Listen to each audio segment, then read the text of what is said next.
باغية حياة مختلفة، خاصك تولي إنسانة مختلفة. المشكل ماشي في الحظ اللي ما عندكش، المشكل في المهارات هما اللي ما عندكش. والمهارات هي سر الناس الناجحين. اما الا كنتي مازال في بلاصتك، نبغي نقول لك راكي مازال ما تعلمتيهمش، وخاصك تسمعي لهاد الحلقة فاش تعلمي لهاد المهارات وتغيري حياتك. كيقولوا الا عندك الزهر غادي تبدل حياتك، ولكن الحقيقة الزهر ما كيخدمش مع الناس اللي ما مستعدينش. كاينين بنات عندهم نفس الظروف ونفس العمر وحتى نفس الاحلام، ولكن وحده كتطلع ووحده كتبقى في نفس بلاصتها بلا حركه. شنو الفرق؟ واش الفرق في الزين ولا الفرق في الفلوس؟ الفرق هو في المهارات. اليوم غادي نوريك مهارات اللي الا تعلمتيهم ما غاديش تبقاي نفس البنت. ممكن تكون هاد المهارات بسيطة، ولكن تقدر تصنع منك نسخة جديدة.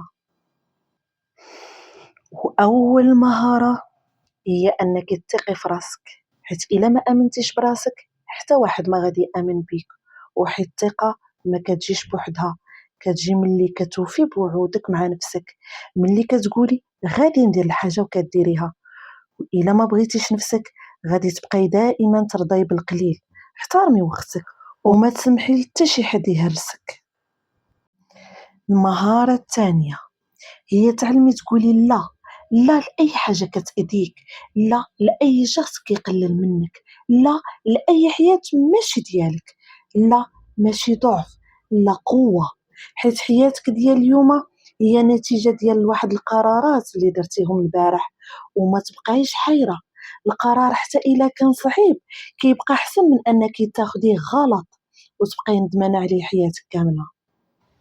ثالث مهارة وهي أنك تخدمي على نفسك كل نهار، ولو خطوة صغيرة. قراي تعلمي، حيت المرأة اللي كتطور راسها حتى واحد ما كيقدر يوقفها.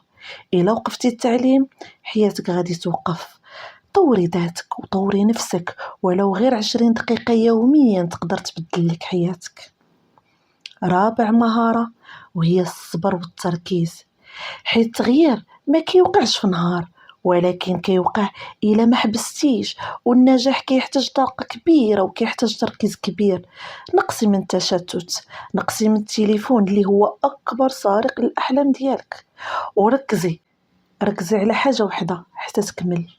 واهم من هادشي كامل خاصك تعلمي مهاره واحده خطيره، هي انك تختاري نفسك ماشي مره ولكن 1000 مره. تخيلي راسك من بعد عام إلا بديتي اليوم كيفاش غادي تكوني، كيفاش غادي تولي حياتك. كل شيء يقدر يتبدل إلا تبدلتي انتي. إلا تعلمتي هاد المهارات غادي تولي إنسانة جديدة بالمرة. الحياة ما كتبدلهاش الصدفة، كتبدلها نسخة جديدة منك.